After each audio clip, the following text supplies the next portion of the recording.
Thomas inch एक अद्भुत शक्तिशाली पुरुष हुए जिन्होंने कई पुस्तकें लिखी, जिसमें से उनकी एक पुस्तक थी जिसका नाम थॉमस इंच ऑन स्ट्रेंथ था।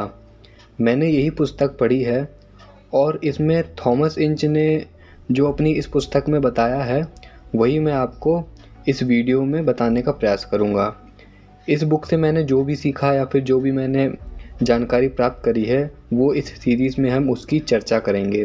तो सबसे पहले हम जान लेते हैं कि थॉमस इंच है कौन।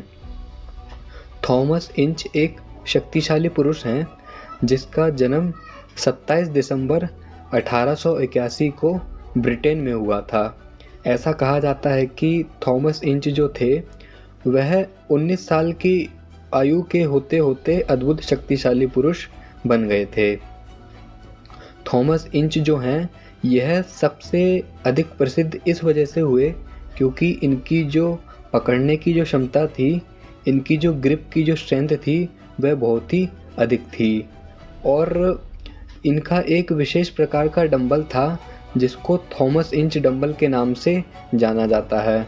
वह एक विशेष प्रकार का डंबल इसलिए था क्योंकि उसको पकड़ने की क्षमता हर किसी के पास नहीं थी।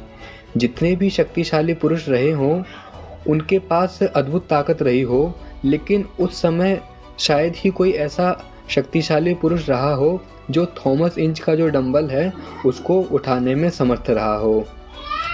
अब प्रश्न यह आता है कि थॉमस इंच का जो डंबल है वह उठाना कठिन क्यों था। वह उठाना इसलिए कठिन था क्योंकि जिस स्थान से उस डंबल को पकड़ा जाता था उसका जो व्यास था, उसका जो अनुपात था वह बहुत ही अधिक था।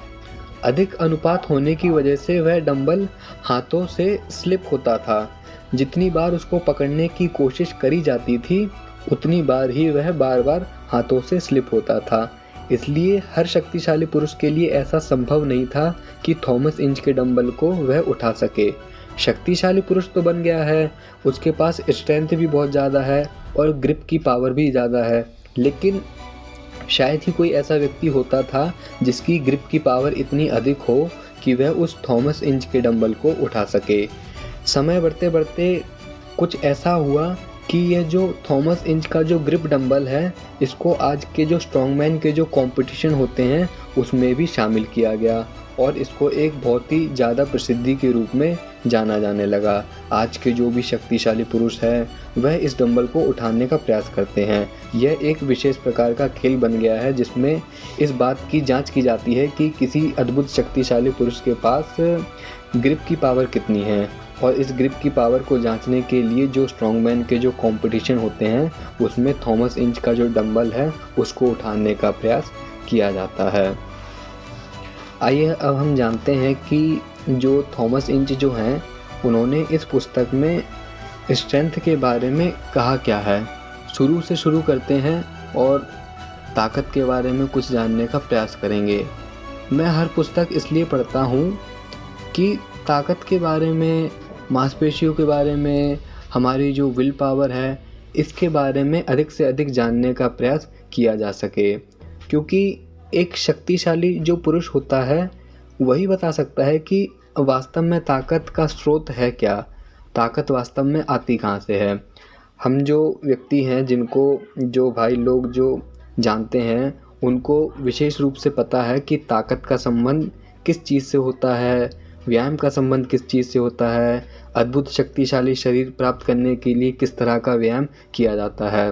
तो मैं ज़्यादा से ज़्यादा पुस्तकों को पढ़कर यही जानने का प्रयास करता हूँ कि इस बुक में कुछ ऐसा मिल जाए कि हम ताकत के संबंध में कुछ और ज़्यादा जान सकें, अपनी जानकारी को बढ़ा सकें। थॉमस इंच कहते हैं, it is only a matter of time to reach your maximum of strength and development until he has tried no man can tell what that maximum is। Thomas inch इस पुस्तक में पहला chapter जो है उसमें strongman of ancient and modern time के बारे में बताते हैं, यानी कि जो पहले के समय के जो शक्तिशाली पुरुष जो थे उसके बारे में बताते हैं। जो विदेशी जो समाज है, जो विदेश में जो रहने वाले जो लोग हैं, उनके 100, 200, 300, 400 साल पहले भी ऐसे अद्भुत शक्तिशाली पुरुष रहे हैं जिनके बारे में यहाँ पर चर्चा की गई है। सबसे पहले वह कहते हैं कि जो सैमसन नाम का जो शक्तिशाली पुरुष था, हमने इनके बारे में चर्चा और भी वीडियो में करी है। जो लुईस सायर की जो सीरीज़ थी उसमें भी हमने चर्चा करी है। सैमसन के लंबे और घने बालों को देखकर ही लुईस सायर ने जो थे, उन्होंने अपने जो बाल थे वह बड़े इसीलिए करवाए थे क्योंकि जो सैमसन जो थे वह ताकत का प्रतीक थे और लुईस सायर भी उनकी तरह बनना चाहते थे। इसलिए लुईस सायर ने भी अपने बाल लंबे ही रखे थे। आप उनकी और भी फ़ोटोज़ में देख सकते हो कि लुईस सायर के जो बाल हैं वह लंबे ही हैं। वह लंबे इसलिए थे क्योंकि वह अपना आदर्श सैमसन को मानते थे। सैमसन वही है जो अपने नंगे हाथों से जो शेर जो थे उसके जबड़े को फाड़ दिया था।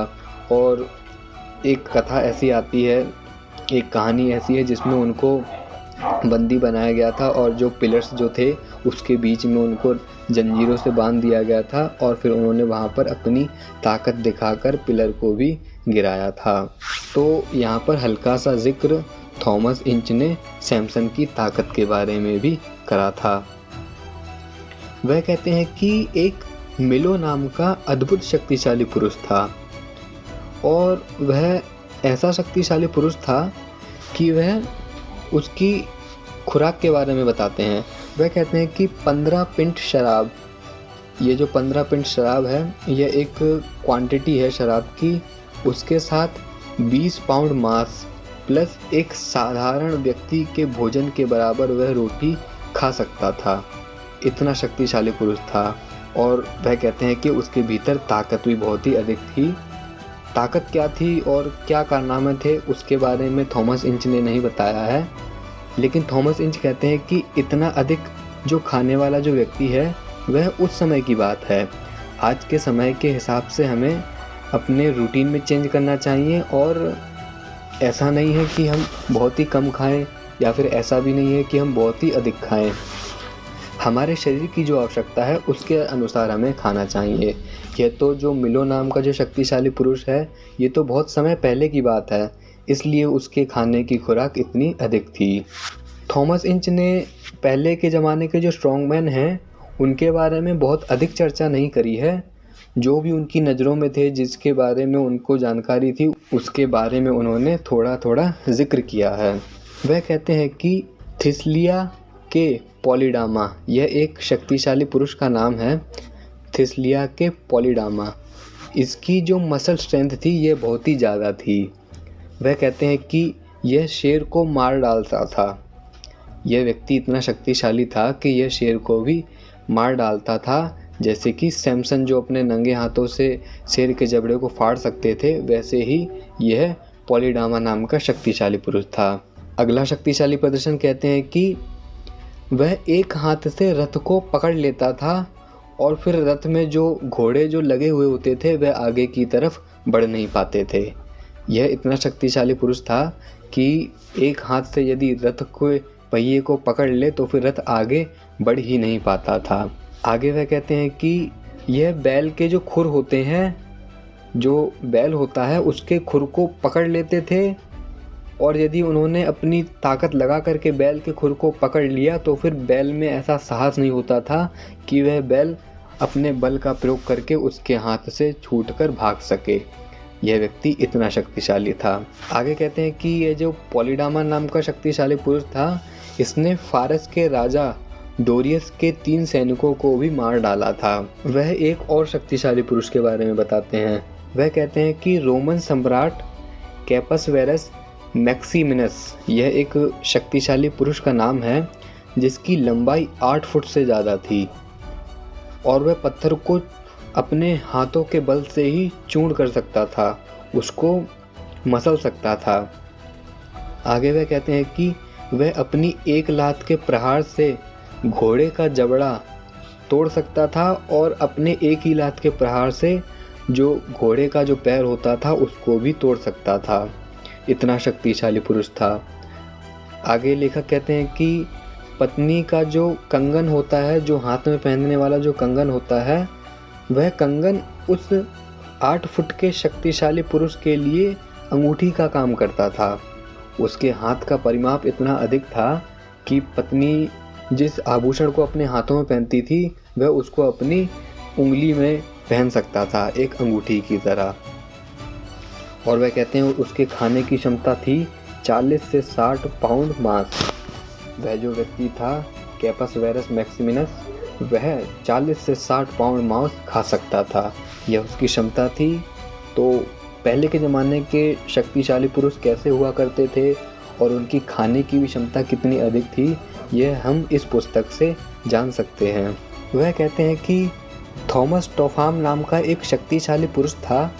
वह लंदन का रहने वाला था और जिसकी जो लंबाई थी वह 5 फुट 10 इंच थी और शरीर का वजन 14 स्टोन था।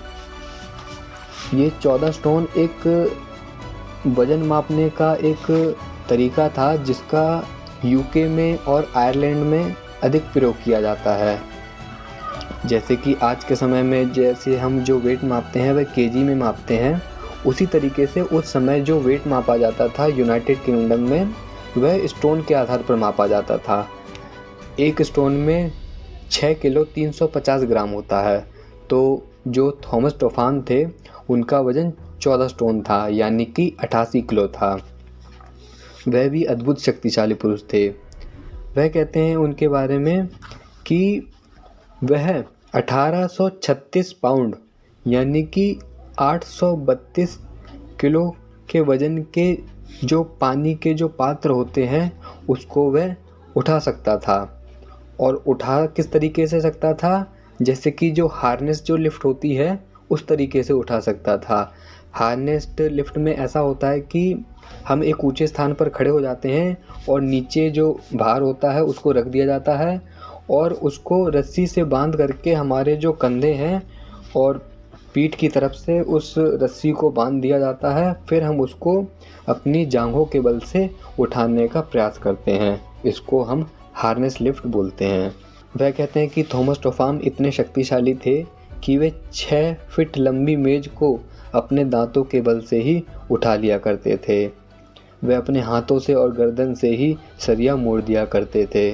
और उन्होंने 800 एलबीएस का पत्थर भी उठाया था। जिस तरीके से डेडलिफ्ट लगाई जाती है उसी तरीके से उन्होंने 800 एलबीएस का पत्थर भी उठाया था। एक बार की बात है कि उन्होंने चौकीदार को बॉक्स सहित पीठ पर उठाकर दूर तक ले गए थे और उसको चर्च यार्ड की दीवार पर रख दिया था। यह उनके अद्भुत शक्तिशाली पुरुष के कारनामे थे। वह इतने शक्तिशाली बल प्रदर्शन कर सकते थे। थॉमस टॉफाम के बारे में मैं आपको एक बात बताऊं कि एक चैनल है जिस पर जो आज के समय के जो शक्तिशाली पुरुष हैं उनके बारे में जो शक्तिशाली प्रदर्शन वह करते हैं उसके बारे में बताया जाता है। हिस्ट्री टीवी 18 करके एक चैनल का नाम है, शायद यही नाम होगा। तो वहाँ पर मार्क हेनरी हो गए या फिर एडी हॉल हो गए और एक आध स्ट्रॉन्गमैन और थे।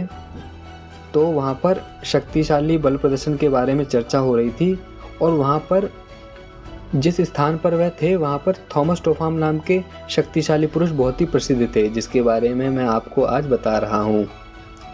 तो वह आधुनिक समय के शक्तिशाली पुरुष यह चर्चा कर रहे थे कि थॉमस टॉफाम के शरीर का वजन इतना कम होते हुए भी उन्होंने चौकीदार का जो बॉक्स था उसको पीठ पर रख करके इतनी लंबी दूरी तय कैसे कर ली थी। कंक्लूजन में मैं आपको ये कहना चाहता हूँ कि आधुनिक समय के शक्तिशाली पुरुष यह कह रहे थे कि थॉमस टॉफाम ने पता नहीं कैसी ताकत थी कि उन्होंने इतने कम बॉडी वेट के साथ होते हुए भी उन्होंने चौकीदार को बॉक्स सहित उठा करके इतनी दूरी तय कर ली थी। लेकिन यहाँ हमारे सामर्थ्य में है ही नहीं कि हम इतने भारी वजन को अपनी पीठ पर रख करके एक स्थान से लंबे स्थान की दूरी तय कर सकें। अगले शक्तिशाली पुरुष के बारे में वह कहते हैं कि रोम के सोल्वियस नाम के जो शक्तिशाली पुरुष थे वह कंधों पर 200 एलबीएस और पैरों पर भी 200 एलबीएस बांध करके चल सकते थे। यह उनकी क्षमता थी। 200 एलबीएस मतलब कि 90 किलो कंधे पर और 90 किलो वह अपने पैरों में बांध करके सीढ़ियाँ की जो चढ़ाई होती है उसको भी चल के दिखाते थे, वह उनकी ताकत थी। चेस्टिग निराय के राजा ने, यह एक स्थान का नाम है, उन्होंने बैल के सींग को पकड़कर रोका था, यह उनकी ताकत थी। सीजर बोर्गिया नाम का एक शक्तिशाली पुरुष था, उसके पास इतनी अद्भुत ताकत थी कि वह अपनी एक मुट्ठी के प्रहार से बैल को भी गिरा देता था। अब आप सोच सकते हो कि वह व्यक्ति इतना ताकतवर था कि वह यदि अपने पूरे बल से बैल के ऊपर एक प्रहार करेगा तो फिर बैल ही जमीन पर गिर जाता था। इतना अद्भुत शक्तिशाली पुरुष वह था। एक एथेनेटस नाम का शक्तिशाली पुरुष था, उसने 500 एलबीएस का वजन यानी कि 226 किलो का वजन अपने कंधे पर रख कर और 500 एलबीएस का वजन अपने पैरों में बांध करके पूरी एरिना का भी चक्कर लगाया था।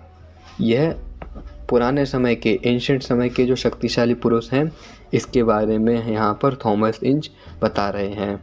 एक रिचर्ड जो नाम का शक्तिशाली पुरुष था, उसकी वजन उठाने की क्षमता 2400 एलबीएस थी, यानी कि वह 1088 किलो का वजन उठा सकता था। और तो और वह एक रस्सी को अपनी छाती में लपेट कर भी बांध सकता था, और वह जो रस्सी थी उसकी जो क्षमता थी, उस रस्सी की मजबूती जो थी वह 35 CWT वेट थी, यानी कि वह रस्सी इतनी शक्तिशाली थी कि वह 35 CWT जो वेट होता है उसको उठा सकती थी। यह CWT वेट का मतलब ये है कैलकुलेटेड पर 100 वेट, यानी कि हर लोहे की वजन उठाने की क्षमता अलग होती है। उसी तरीके से उस समय जो रस्सी जो थी वह वजन उठाने में यूज़ होने वाली होती थी, तो वह उस मजबूत रस्सी को भी अपनी छाती में बांधकर तोड़ सकता था, जिस रस्सी की वजन उठाने की क्षमता 1778 किलो थी। यानी कि सोचो कि वह रस्सी कितनी मजबूत रही होगी जिसकी वजन उठाने की क्षमता 1778 केजी थी, और वह उस मजबूत रस्सी को अपनी छाती से बांधकर ही तोड़ देता था। तो कितना शक्तिशाली पुरुष वह रहा होगा। अगले शक्तिशाली पुरुष के बारे में वह कहते हैं कि एक स्कॉट्समैन, जिसे उपयुक्त रूप से जे स्ट्रेंथ के नाम से जाना जाता था, वह 1.5 टन वजनी घास की गाड़ी को अपने शरीर पर से गुजार देता था। यह उसकी ताकत थी। एक जोनाथन फाउलर नाम का अमेरिकी शक्तिशाली पुरुष था, उसने 500 एलबीएस की शार्क को, यानी कि 226 किलो की शार्क को कंधे पर उठा करके काफ़ी लंबी दूरी तय करी थी और उसको कीचड़ से होते हुए किनारे तक लेकर भी गया था। यह जितने शक्तिशाली पुरुषों के बारे में बात करी है, यह एंशिएंट समय के शक्तिशाली पुरुष हैं। इसके अलावा जो मॉडर्न समय में जो शक्तिशाली जो पुरुष हुए हैं, उसके बारे में भी यहाँ पर थॉमस इंच ने चर्चा करी है। वह लुईस सार के बारे में कहते हैं। वह कहते हैं कि लुईस सार फ्रांसीसी शक्तिशाली पुरुष थे और उन्होंने पूरे देश का दौरा किया, और पूरा देश का दौरा करने के बाद उन्होंने अपना अद्भुत शक्तिशाली जो बल प्रदर्शन था वह पूरे देश को दिखाया। उनकी छाती का माप 60 इंच था, बाइसेप्स 22 इंच था, और उनके शरीर का जो वजन था वह 20 स्टोन प्लस था। और तो और वह 545 एलबीएस के वजन को अपनी एक फिंगर से ही उठा सकते थे, 3641 एलबीएस की बैकलिफ्ट लगा सकते थे, और तो और 240 एलबीएस का ओवरहेड प्रेस भी कर सकते थे। इसलिए उनके ताकतवर बल प्रदर्शन के बारे में यहाँ पर थॉमस इंच ने भी वर्णन किया है। वह कहते हैं कि जो लुईस सार थे वह जहाँ भी शो करने जाते थे, उनका लास्ट स्टंट यही होता था कि वह टेबल के नीचे झुक जाते थे और उस टेबल के ऊपर 20 व्यक्तियों को खड़ा करके उन वजन को सपोर्ट भी किया करते थे। यह उनके शक्तिशाली बल प्रदर्शन थे। अगले शक्तिशाली पुरुष का नाम वह यूजीन सैंडो कहते हैं। यूजीन सैंडो से वह बचपन में ही प्रभावित थे और उन्होंने यूजीन सैंडो से ही प्रेरणा लेकर के शक्तिशाली शरीर भी प्राप्त किया था। वह कहते हैं कि यूजीन सैंडो जो थे वह इतने शक्तिशाली पुरुष थे कि वह जो भी बल प्रदर्शन करते थे उसमें वह इतनी सहजता से करते थे कि कोई अन्य शक्तिशाली पुरुष शायद ही कर पाए। और वह कहते हैं कि जो ह्यूमन बारबेल जो डंबल बनाने वाले जो व्यक्ति थे वह यूजीन सैंडो ही थे। ह्यूमन बारबेल डंबल में यही होता है कि डंबल के दोनों छोर पर एक बड़ी आकार की गेंद होती है जिसमें एक व्यक्ति एक तरफ होता है और दूसरी तरफ एक व्यक्ति होता है। उसको वह बारबेल की तरह यूज़ करके उसको उठाने का प्रयास करते हैं। तो वह यही कहते हैं कि यूजीन सैंडो ऐसे पहले व्यक्ति थे जिन्होंने ह्यूमन बारबेल का आविष्कार किया था और उसको अपने शक्तिशाली बल प्रदर्शन में भी दिखाया था। वह कहते हैं कि और भी शक्तिशाली बल प्रदर्शन करते थे जिसमें वह अपने ऊपर एक लकड़ी का पुल बनाते थे और जिसमें घोड़ा जो होता था वह एक तरफ से आता था और दूसरी तरफ चला जाता था, जिससे वह फिर घोड़े का जो वजन था उसको वह संभालने का प्रयास करते थे। यूजीन सैंडो हमेशा कुछ नया करते थे और कुछ ऐसा करते थे जिससे जो दर्शक जो है वह चौंक जाए, वह आश्चर्य से भर जाएं। इस तरह से जो यूजीन सैंडो जो थे वह अपने शक्तिशाली बल प्रदर्शन लोगों को दिखाया करते थे। अगले शक्तिशाली पुरुष का नाम वह आर्थर सैक्सन बताते हैं। वह कहते हैं कि उन्होंने 152 किलो का वजन उठा करके इंग्लैंड में प्रसिद्धि पाई थी। वह कहते हैं कि आर्थर सैक्सन भी अद्भुत शक्तिशाली पुरुष थे। वह एक तख्ते के नीचे लेट जाते थे और उस तख्ते के ऊपर 14 भारी आदमी होते थे और प्लस उनके हाथों में 300 एलबीएस का वजन भी होता था। और तो और 2 या 3 व्यक्ति जो होते थे वह उस 300 एलबीएस भारी वजन के ऊपर बैठे हुए होते थे और कुल मिला के ये जो सारा वजन होता था, इस वजन को आर्थर सैक्सन संभालते थे, उसको कंट्रोल करते थे और अपनी अद्भुत शक्तिशाली बल प्रदर्शन लोगों को दिखाते थे। राइटर कहते हैं कि आर्थर सैक्सन ने कभी इतनी परवाह नहीं करी कि उनका वजन क्या है, क्योंकि आर्थर सैक्सन का वजन भी कोई ज़्यादा अधिक नहीं था, लेकिन उनकी जो अद्भुत जो टेंडन की जो क्षमता थी, उनकी जो बाइसेप्स थी, उस ताकत की वजह से उन्होंने इतने सारे शक्तिशाली बल प्रदर्शन करके भी दिखाए थे। एक बार आर्थर सैक्सन ने पैरों के बल से ही एक ह्यूमन ब्रिज बनाया था और जिसका कुल वजन मिला करके व्यक्ति और उस पुल के वजन को मिला करके जो वजन था वह 1 टन से आसपास ही था। और उस शक्तिशाली बल प्रदर्शन को करने के दौरान जो थे आर्थर सैक्सन घायल भी हुए थे, लेकिन उनकी जो ताकत के जो शक्तिशाली बल प्रदर्शन है वह वास्तव में सराहनीय है। उनका वजन 14 स्टोन था, छाती का माप 44 इंच था।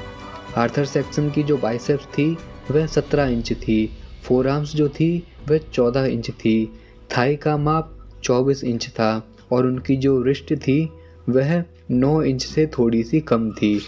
ऐसे शरीर का माप होते हुए भी उनके पास अद्भुत टेंडन की क्षमता थी जो स्टील की तरह अद्भुत शक्तिशाली थे। अगले शक्तिशाली पुरुष का नाम जॉर्ज हैकेनस्मिथ है। वह एक रेसलर थे जो 269 एलबीएस की बेंच प्रेस लगाते थे और वह अद्भुत शक्तिशाली पुरुष थे और वह एक रेसलर थे।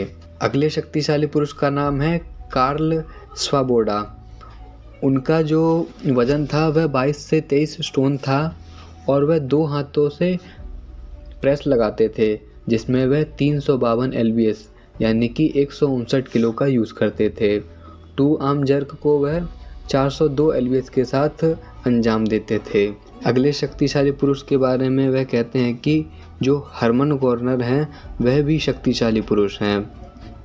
वह कहते हैं कि मैंने उन्हें अपनी आँखों से कभी वज़न उठाते हुए नहीं देखा, लेकिन उनके पास भी अद्भुत ताकत है। वह 600 एलबीएस की डेडलिफ्ट लगाते थे यानी कि 272 किलो की, 300 से 400 एलबीएस की वह क्लीन एंड जर्क लगाते थे, वो भी शोल्डर तक की। उनका वज़न जो था वह 17 स्टोन था। ये जो डेडलिफ्ट है 272 केजी, आप सोच रहे हो कि इतने कम किलो की डेडलिफ्ट लगा करके इनको इतना अद्भुत शक्तिशाली पुरुष क्यों कह दिया गया। ये तो उनके एक छोटे से बल प्रदर्शन का वर्णन है। और बाकी यदि आप हरमन गॉर्नर के बारे में गूगल पर सर्च करोगे तब आपको पता चलेगा कि वह कितने शक्तिशाली थे और उनके अद्भुत कारनामे सच में विचित्र थे। जब आप सर्च करोगे, उनके बारे में अधिक से अधिक जानने का प्रयास करोगे, तब आपको पता चलेगा। यहाँ पर तो पुस्तक में हर शक्तिशाली पुरुष के बारे में बहुत ही कम बताया गया है और उनका जो मैक्सिमम था, उनका जो मिनिमम था, इसके बारे में पूरी तरह से वर्णन नहीं किया गया है। अगले चैप्टर में वह कहते हैं कि जितने भी शक्तिशाली बल प्रदर्शन करने वाले जो व्यक्ति हैं, वह पूरी तरह से शक्तिशाली नहीं होते हैं। हमने ओल्ड टाइम के स्ट्रॉन्गमैन के बारे में इतना पढ़ा है, उस समय भी कुछ ऐसे पुरुष थे जो पूरी तरह से शक्तिशाली नहीं थे और वह लोगों को अपनी ताकत इस तरीके से दिखाते थे, तो लोगों को अधिक से अधिक आकर्षित करने के लिए शक्तिशाली बल प्रदर्शन दिखाने पड़ते थे और इसके लिए एक स्ट्रैटेजी होती थी। जो अद्भुत शक्तिशाली नहीं है, वह एक स्ट्रैटेजी का यूज़ करता था, कुछ ऐसी कूटनीति का यूज़ करता था जिससे सामने देखने वाले दर्शक को ऐसा लगे कि ये तो सच में कितना शक्तिशाली है। ये अपने हाथों से ताश की गड्डी को फाड़ दे रहा है, मोटी मोटी चेनों को भी तोड़ दे रहा है, सरिया को भी मोड़ पा रहा है, यानी कि यह शक्तिशाली पुरुष है। लेकिन उस समय भी ऐसी ट्रिक्स हुआ करती थी जिससे सामने वाले को तो ऐसा लगेगा कि यह सच में शक्तिशाली है, लेकिन पुरुष इतना शक्तिशाली नहीं होता था। जैसे कि इस अध्याय में बताया गया है कि यदि कोई चैन तोड़ने वाला जो शक्तिशाली बल प्रदर्शन करता है, तो फिर वह उस चैन में कुछ कच्ची धातु जो होती है उसका प्रयोग भी कर सकता है और कच्ची धातु से बनी हुई जो जंजीर है उसको तोड़ना आसान होता है। सामने देखने वाले व्यक्ति को तो ऐसा ही लगेगा कि यह कितनी मजबूत जंजीर है, लेकिन वास्तव में देखा जाए तो फिर वह कठोर जंजीर होती ही नहीं है, वह कच्ची धातु से बनी हुई जंजीर होती है जिसको तोड़ना आसान होता है। इसी तरीके से और भी जो शक्तिशाली जो बल प्रदर्शन है, उसमें कुछ ना कुछ ट्रिक का यूज़ करके उसको लोगों के सामने प्रदर्शित करके दिखाया जाता था। लेकिन उस समय सारे शक्तिशाली पुरुष ऐसे नहीं थे, क्योंकि जो सच में शक्तिशाली जो होता है उसके ताकत के कारनामों से ही पता चल जाता है। अब ऐसा नहीं है कि लुईस थायर शक्तिशाली नहीं थे, या फिर यूजीन सेंडो शक्तिशाली नहीं थे, या फिर अलेक्जेंडर ज़ास शक्तिशाली नहीं थे। यह सारे अद्भुत शक्तिशाली पुरुष थे, लेकिन इन्हीं व्यक्तियों की आड़ में कुछ ऐसे भी पुरुष थे जो अधिक शक्तिशाली नहीं हो पाए थे और वह लोगों को लुभाने के लिए, लोगों को अपनी ओर आकर्षित करने के लिए इन सारी चीज़ों का यूज़ करते थे। यहाँ पर विस्तार में बताया गया है, लेकिन मैंने आपको संक्षिप्त में बता दिया गया है कि इस अध्याय में किस बात की चर्चा की गई है। वैसे वास्तव में कहूँ तो मैंने इस पुस्तक को पूरा पढ़ा और जो मुझे आपको बताने लायक लगा वही मैं आपको बता रहा हूँ।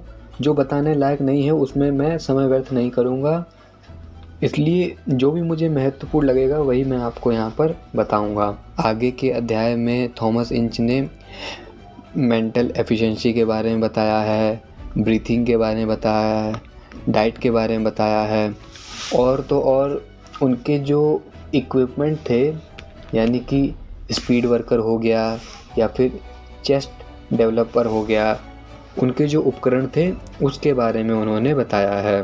वह कहते हैं कि जो फोरआर्म्स है या फिर जो ग्रिप की जो स्ट्रेंथ है या फिर आपके जो शरीर की स्ट्रेंथ है, उसको बढ़ाने के लिए हल्के डंबल से प्रारंभ किया जाना चाहिए।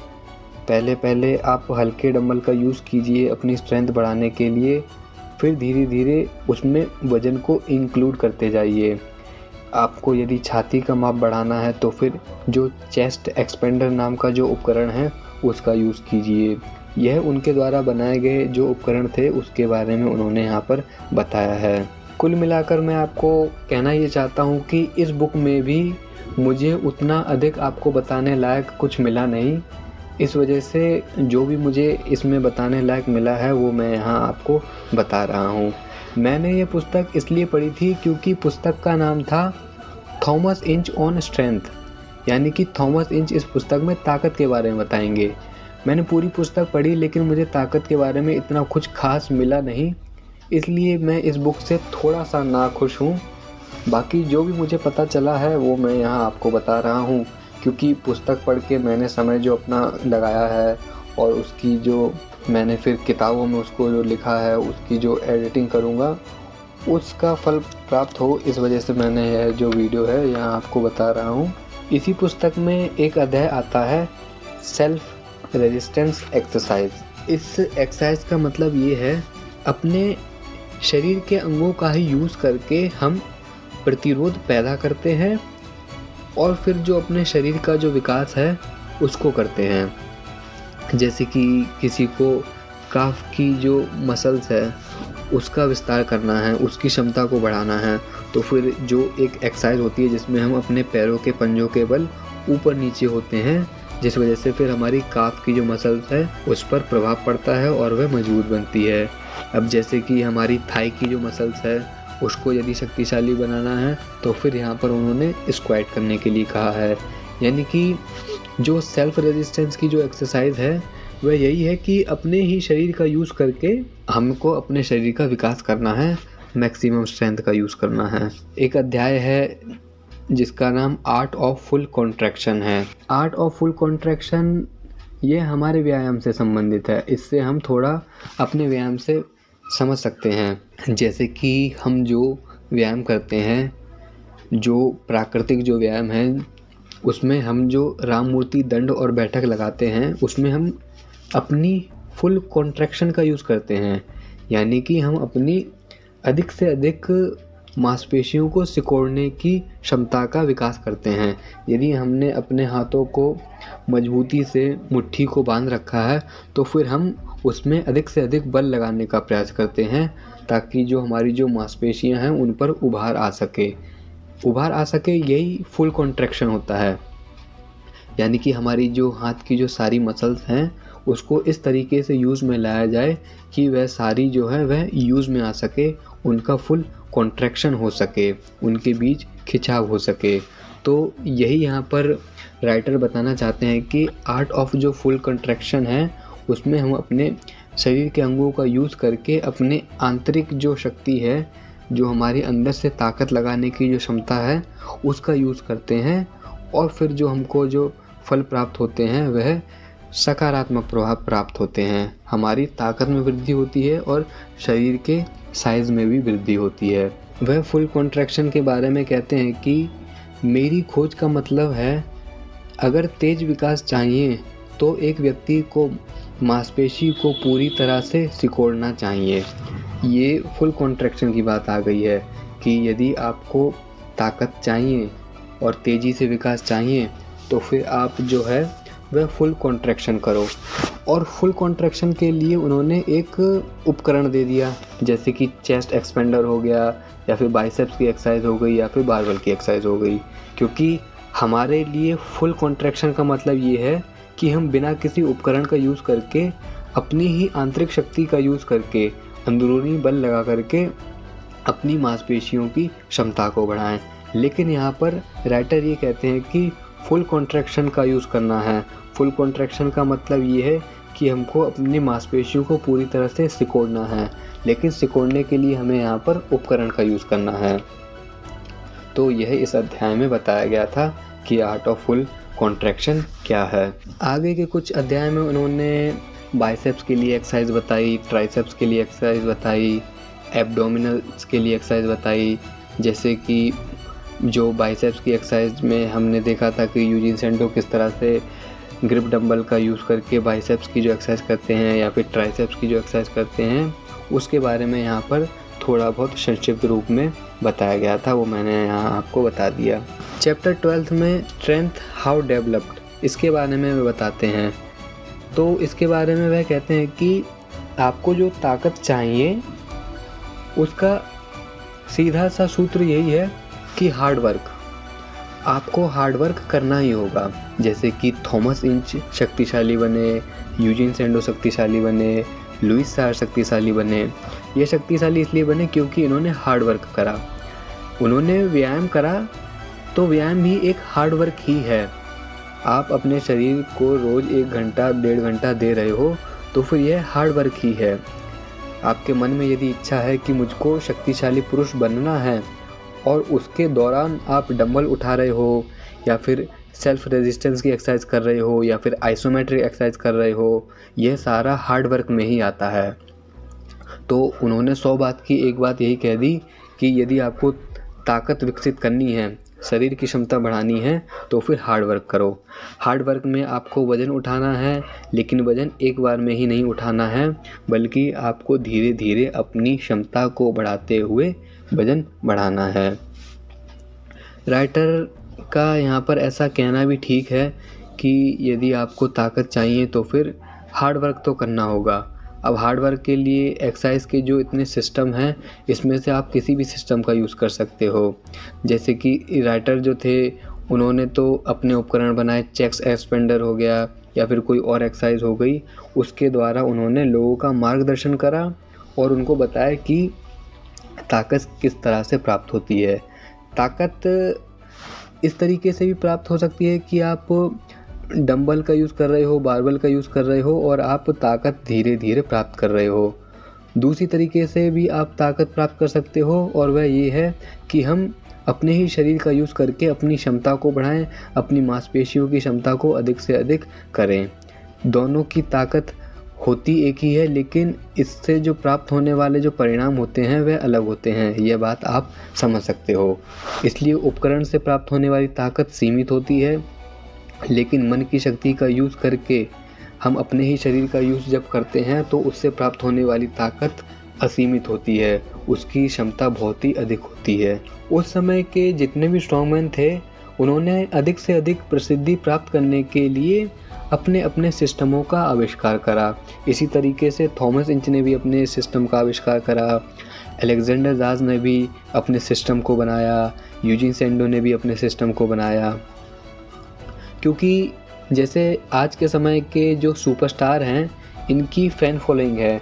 कोई ऋतिक रोशन को ज़्यादा लाइक करता है, कोई सलमान खान को ज़्यादा लाइक करता है। इस तरीके से हर हीरो के अपने फ़ैन फॉलोइंग है।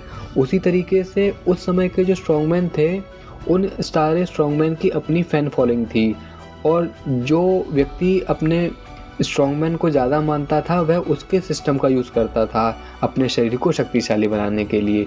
यदि कोई यूजीन सैंडो से अधिक प्रभावित है तो फिर यूजीन सैंडो के सिस्टम को वह खरीदेगा और फिर उससे शक्तिशाली शरीर प्राप्त करेगा। यदि कोई अलेक्जेंडर जाज से ज़्यादा प्रभावित है तो फिर वह अलेक्जेंडर जाज के सिस्टम को समझेगा और फिर उससे फिर वह अपने शरीर का विकास करने का प्रयास करेगा। तो यह उस समय की बात है कि हर स्ट्रॉन्गमैन का अपना अपना सिस्टम होता था। और तो और इस पुस्तक में और अधिक कुछ बताने लायक था नहीं, इसलिए ये जितनी भी वीडियो बनी है ये मैंने आपको इसमें बताया है कि कौन कौन सा जो सिस्टम था और जिस भी शक्तिशाली पुरुष के बारे में इसमें उन्होंने बताया वो मैंने यहाँ आपको बता दिया। अब फिर कोई और पुस्तक पढ़ूँगा, क्योंकि पुस्तक पढ़ने के बाद ही पता चलता है कि पुस्तक में है क्या। अब यदि मैं कोई और पुस्तक पढ़ूँगा और उसमें मुझे कोई ऐसी अच्छी जानकारी ही नहीं मिली तो फिर मेरा जो समय है वह एक तरह से व्यर्थ ही माना जाएगा। इसलिए इस पुस्तक को भी मैंने जब पढ़ना शुरू करा था तो बड़ी उम्मीद से पढ़ा था कि इसमें आप सभी को बताने के लिए मेरे पास बहुत कुछ होगा। लेकिन जब मैंने पूरी पुस्तक ख़त्म कर दी तब मुझे पता चला कि इस पुस्तक में भी आपको इतना अधिक कुछ बताने लायक मिला नहीं, और जो भी मुझे मिला वो मैंने यहाँ आपको बता दिया। अब कोई और शक्तिशाली व्यक्ति की पुस्तक पढ़ूँगा और उसके बारे में जानूँगा, तब मैं अगली सीरीज़ बनाऊँगा।